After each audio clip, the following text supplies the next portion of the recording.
ఆండాళ్ తిరువడిగళే శరణం. ఓం శ్రీ గురుభ్యో నమః.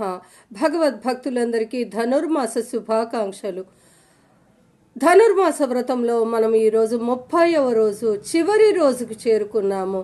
నెల రోజులుగా ఎంతో వ్యయ ప్రయాసలతో అమ్మవారి మీద శ్రద్ధాభక్తులతో ఆండాళు తల్లికి మనము ఈ శ్రీవ్రతాన్ని ఆచరించాము. ఇక ఈనాటి పాశురాన్ని మనము అనుసంధానం చేసుకుందాము. ప్రతిరోజు ఈ పాశురాల్ని విని ఆదరించిన మీ అందరికీ కూడా ధన్యవాదాలు.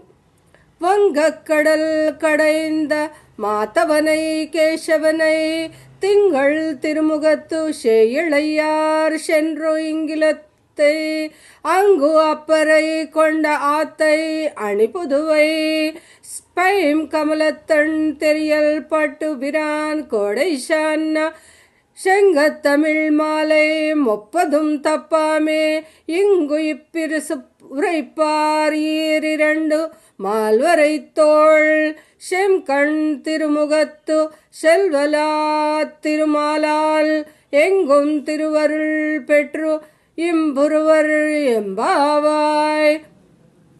ఆండాళ్ తల్లి చెప్తోంది, ఓడలతో కూడిన సముద్రాన్ని చిలికినవాడు శ్రీవల్లభుడు కేసిని అనే రాక్షసుని సంహరించిన స్వామి.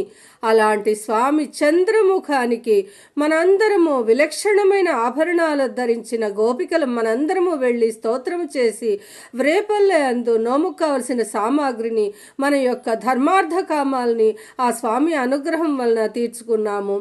పెరియాళ్వారు కుమార్తెనైన నేను ఈ యొక్క వ్రేపల్లెలోని గోపికలందరితో కలిసి స్వామి నిన్ను కీర్తించాము.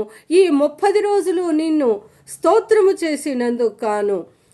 ఎవరైతే ఈ నెల రోజులు ధనుర్మాస వ్రతాన్ని చేస్తారో, లేక ఈ తిరుప్పావై పాశురాలను పఠిస్తారో, లేక వింటారో, వారందరికీ కూడా 4 విశాలమైన పర్వతాల వంటి సమానమైన భుజాలు కలిగిన ఓ స్వామి, ఎర్రని కన్నులున్న శ్రీముఖంతో ఉన్న ఓ శ్రీపతి శ్రీమన్నారాయణ, నీవు మా అందరినీ కూడా అనుగ్రహించి కాపాడాలి స్వామి, నీ సేవ చేసుకునే భాగ్యాన్ని ఇవ్వు స్వామి అంటూ ఆండాళ్ తల్లి మనందరి తరపున స్వామిని కోరుకుంటుంది. ఈరోజు ఎంతో విశేషమైన భోగి పండుగ, ఇంకా గోదా కళ్యాణం జరిపించాలి.